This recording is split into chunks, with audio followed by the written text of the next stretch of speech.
السلام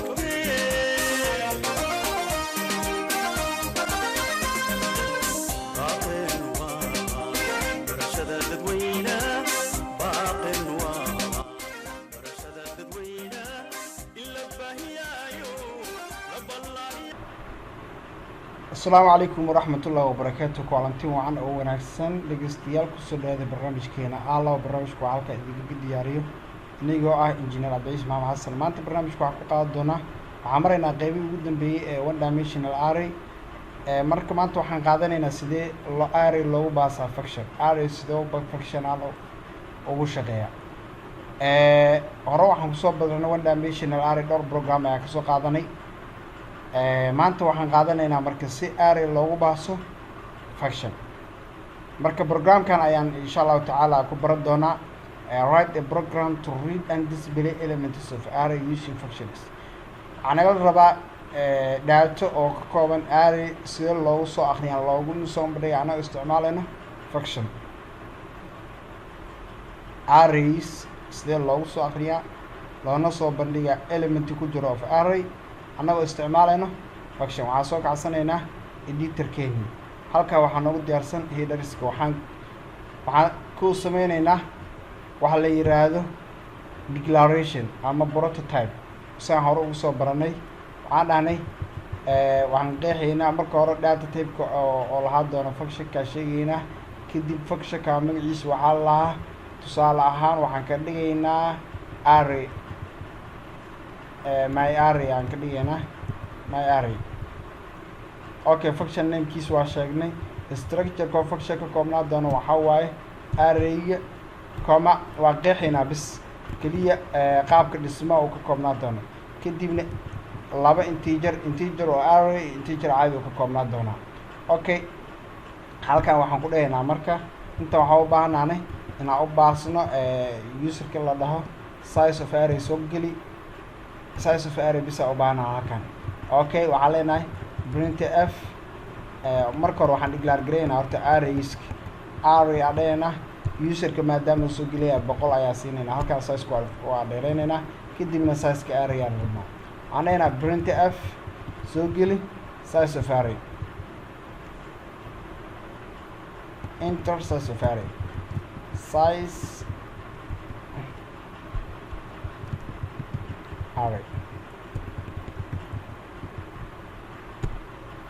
array size-kiisu geliya dhaxan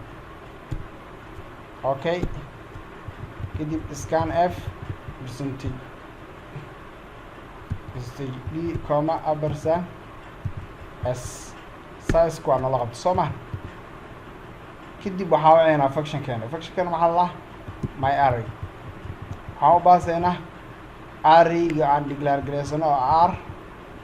iyo waxaan u baasaynaa size-ka intaa shaqadoo qabanaa marka intaa kusii sheega marka waxaa leenahay void waxaan soo qaadanaynaa prototype-kii isoo u qeexnay okay kadibna waxaan furaynaa bracket waxaa leenahay int array-gan 100 hala mid noqdo kadibna intana size ii dheh labada loo soo baasay array-di wuxuu ku jiro halkaan loo soo baasaa kana wuxuu soo qabta halkaan loo soo baasaa okay size-ku soo geliya array okay maxaa kaloo u baahnaana marka halkan waxaa u baahnaana int I loopka I bisa u baahnaana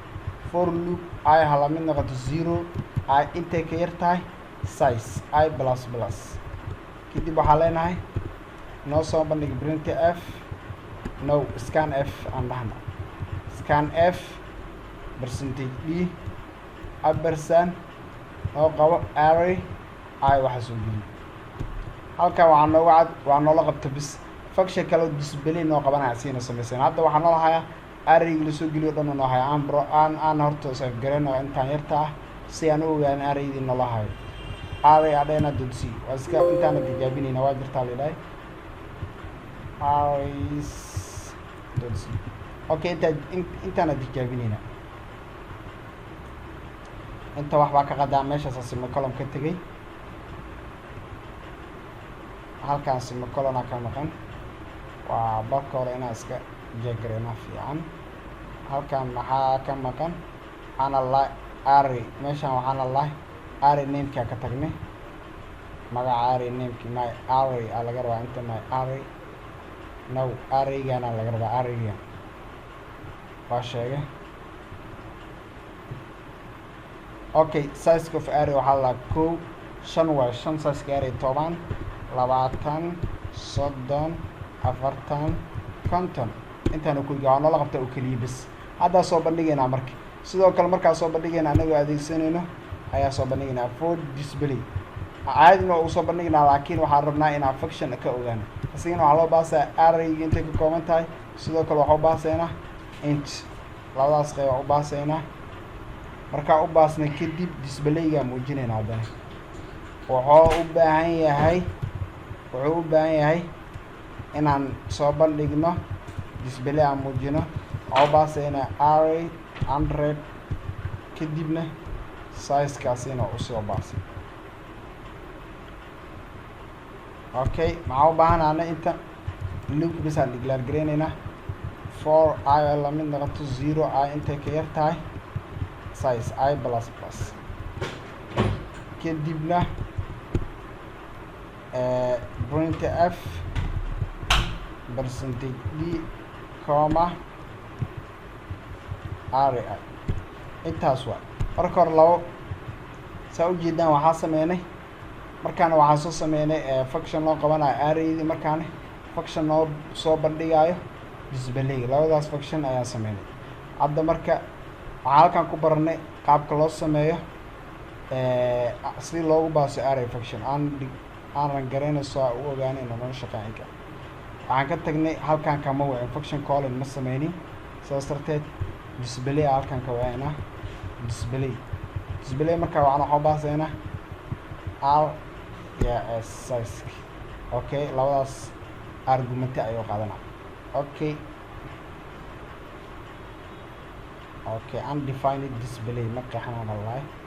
meeshaan displaygana wax yar ka qaldan okay halkaana display dhahin diidaasaa ka taala hadda marka insha Allah wuu qaada okay size of array aan fiirino waa 5 aan dhana 10 20 30 40 50 hadda waxaan rabnaa inaan noo soo bandhigo marka 10 20 30 40 50 saa u jeedaan waa 10 20 30 40 50